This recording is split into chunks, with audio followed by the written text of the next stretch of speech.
Spotify, in the background of this ongoing controversy, has been quietly removing episodes of Rogan's podcast, of which there are over 1,500. Jesus. They've removed about 70 last weekend. Last year, when he first signed with the platform, they took out about 40. We're not entirely sure exactly why these episodes have been taken away, but he had been doing episodes with like Alex Jones and Milo and stuff like that. Again, remember the people he was platforming for years and years before people really started paying attention. And Daniel Elk, the Spotify CEO, put out this message to employees of Spotify over the weekend saying, in part, "There are no words I can say to adequately convey how deeply sorry I am for the way the Joe Rogan Experience controversy continues to impact each of you. Not only are some of Joe Rogan's comments incredibly hurtful, I want to make clear that they do not represent the values of this company."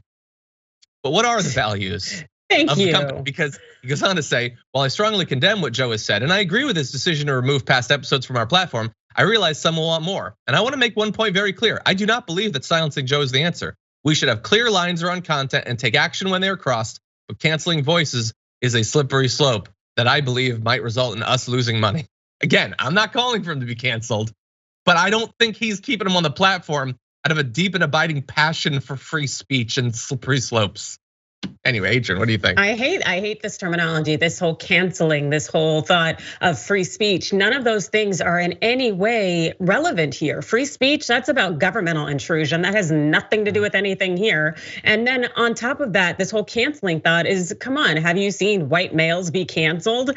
Get out of here. Individuals who engage in all sorts of nonsense, legal or illegal or just unethical, continue to find opportunities and to come back. This is a matter of, do you want to uplift his voice on your platform? That is just basic business. And are we going to decide to invest our funds in this voice? And the fact is, Spotify has made that decision. So it needs to just own it and to stop trying to use these buzzwords that are just bull in the context of this actual situation.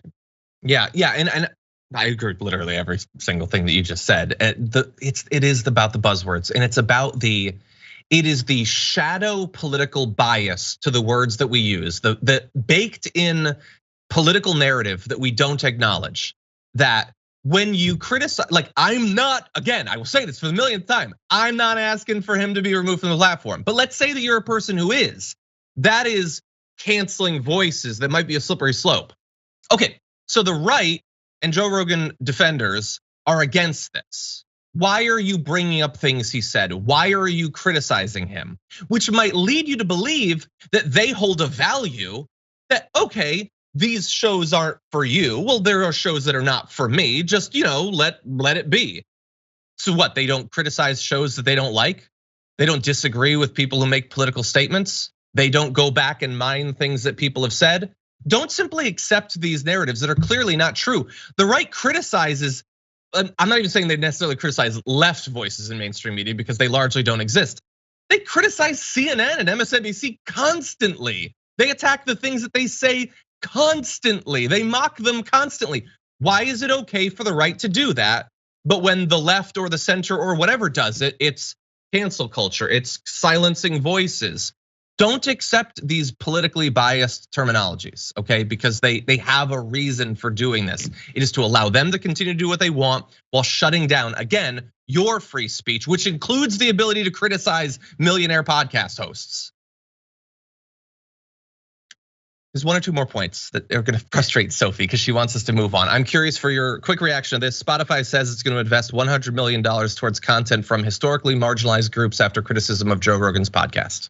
I think about that? I think it's more nonsense. It's a thought that I'm gonna just throw some money at it, but also they said like incrementally. Who knows when that money's ever gonna show up? And also who knows kind of the organizations that they're gonna make that investment in. The better investment is to have maybe hiring, maybe retention, maybe giving people opportunities as opposed to uplifting these voices that do nothing but oppress and disturb and upset marginalized people. Like you can't have both.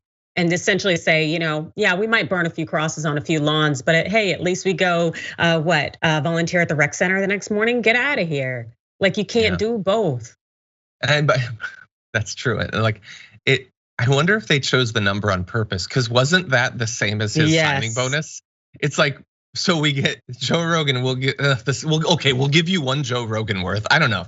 whatever. I'm sure if the money does go out, when it goes out, it might help some careers. But again, that does not mean that we have to accept everything that they're saying.